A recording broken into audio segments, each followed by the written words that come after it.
When did the truth not set you free? I was eating breakfast when CPS barged through the front door. We need to talk to you about grape allegations from 6-year-old Vera Hines. In seconds, the officers were escorting me out, while my 2 daughters stared at me like I was a monster. At the station, I tried to stay calm while asking for evidence, and that's when the detective pulled out a drawing Vera had made. My bedroom, drawn perfectly to a T. I'd never heard of this girl before in my life. This has to be some kind of mistake, my lawyer chimed in. Well then, show me OP's left shoulder. I pulled down my shirt, and the officer went white.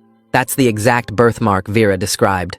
When they finally told me my girls were being placed with my mother-in-law, who tried to hit them when they were younger, I actually threw up.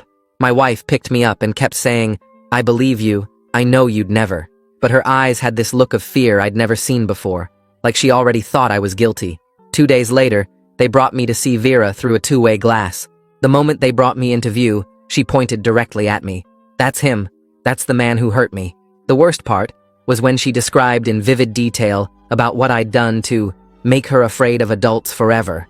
Every word felt like a knife, because I could see everyone in that room deciding I was guilty. My wife confirmed she'd never seen Vera at our house either. She lived 40 minutes away in a completely different school district.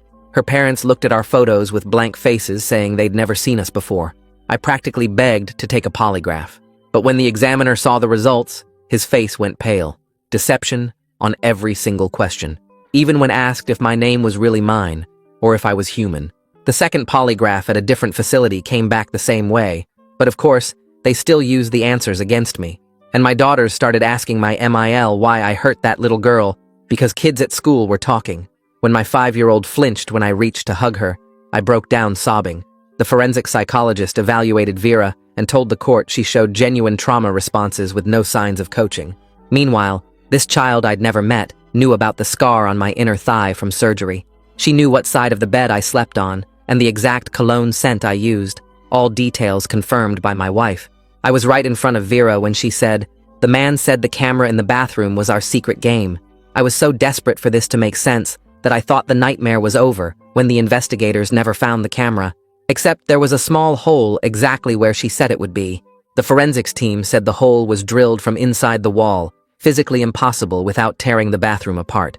My wife instantly let go of my hand, and my girls never came home with me again. A few days later, when the news broke, my job suspended me without pay. The grocery store manager asked me to shop elsewhere after other customers complained. So I did what I had to do, and spent everything I had left on a private investigator. 3 weeks later, he found security footage of my wife and kids at a park with Vera and her mom, dated 1 month before the allegations.